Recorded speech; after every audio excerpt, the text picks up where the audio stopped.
上一堂啦，4年班同學仔呢條咧就會同大家講個小數加減嘅應用啦。嗱，呢一度主要會提大家咧就係一啲常見嘅字眼啦，你要去熟咗佢噶。咁啊，一陣間會提你有咩字眼你要留意，有咩字眼有咩動作你要去做，好嘛？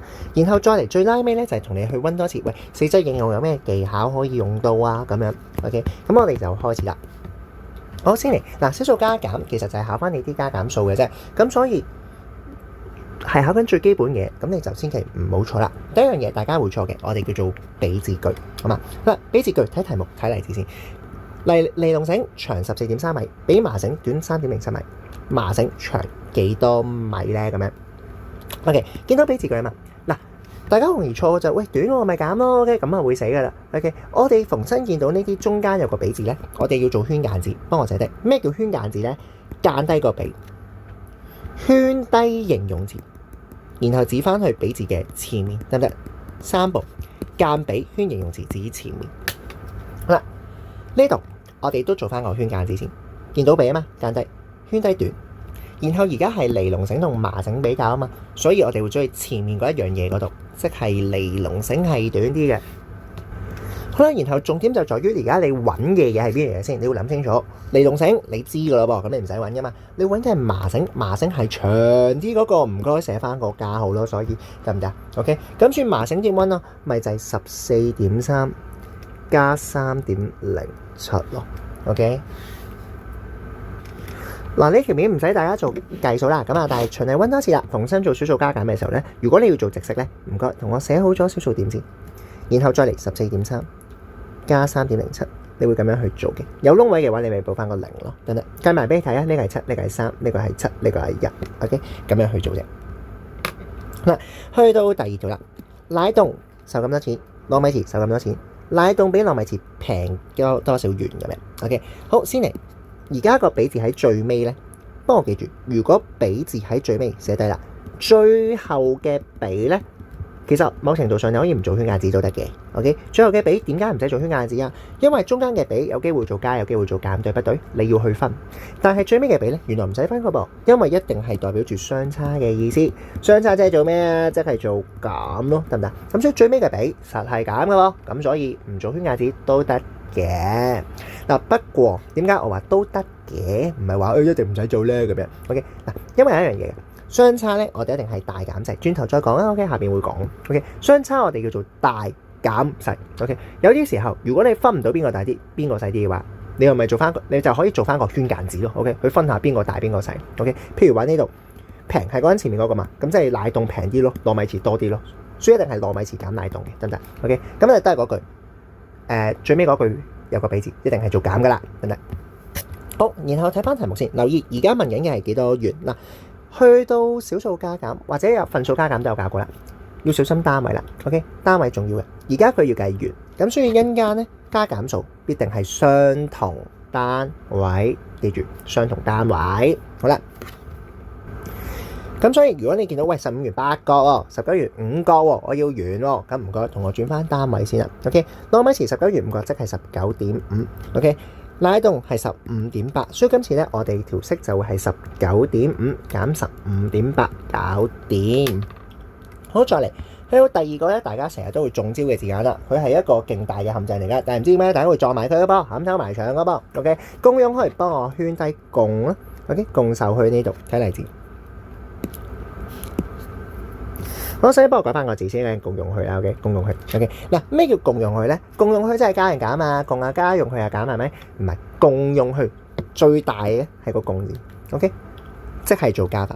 咁都係留意啦，共用去我唔係乜嘢都加嘅。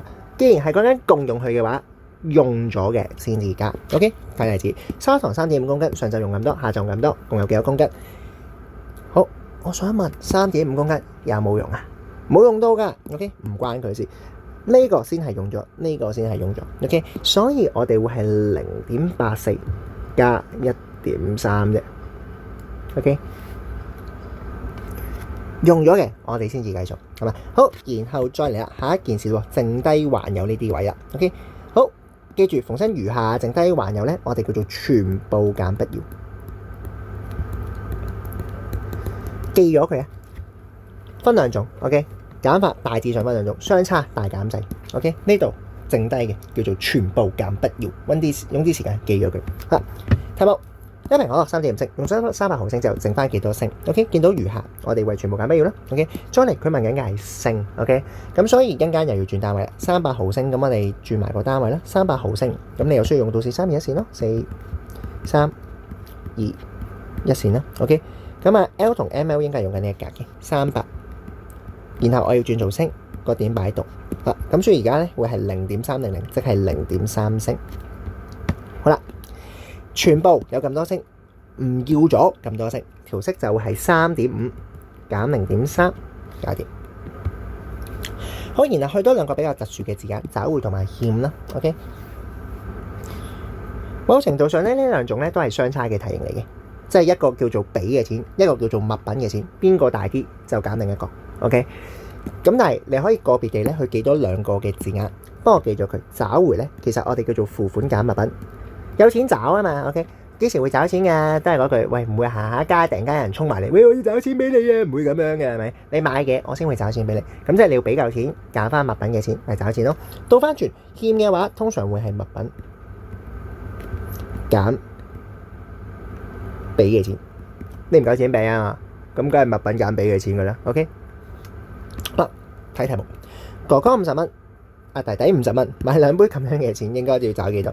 咁我咪50減14.6減14.6咯。OK， 好，下邊倒翻轉，爸爸有35.7，今次去買48蚊嘅午餐唔夠俾噶嘛？物品減翻佢俾嘅錢就會48減35.7啦。OK， 就係咁啫。好，最後去埋個4則應用嘅技巧。好，記住都係個終極概念啦，認字眼啦。好 ，keyword 咯噃。咩叫 keyword 啊？上面教你嗰陣咯，咩共用去啊、餘下啊、相差啊、比啊嗰啲咯。OK， 再嚟下一件事就係嘗試咧去逐樣嘢去揾出嚟，唔一定條條都做到嘅。咁但係基本上你逐樣揾出嚟唔會死㗎。OK， 好，例子，哥哥細佬接力跑，哥哥跑咁多，比細佬快咁多，兩個人共用去幾多 ？OK， 好，先嚟圈低共用去，即係轉頭我哋會做加法，係咪？兩個人，哥哥係人係咪？好，細佬都係人係咪？係啊。OK， 咁我哋逐個去揾翻先。哥哥知唔知跑咗幾多？知道啊，係咪？15.8跨住佢咯，咁啊。細佬知唔知跑咗幾多啊？唔知啊，佢唔係話3.2啊。OK， 做翻個圈間字啦，間低比，圈低快，指翻比字嘅前面。阿哥同細佬比較啊嘛，所以前面嘅嘢係阿哥。阿哥快，細佬慢，慢即係多啲定少啲時間咧？多啲啊。OK， 咁所以會做加法。所以咧呢一個為15.8加3.2，見到我都係逐樣嘢寫出嚟先嘅。阿哥有，細佬有，共用去成條式一次過寫 ，OK 就會係15.8加15.8加3.2，就至這麼簡單啦，好嘛 ？OK， 咁所以成個小數應用題嘅重點就係在於兩樣嘢，第一字眼幫我背晒佢，第二件事就係逐樣嘢揾出嚟咯 ，OK 搞掂。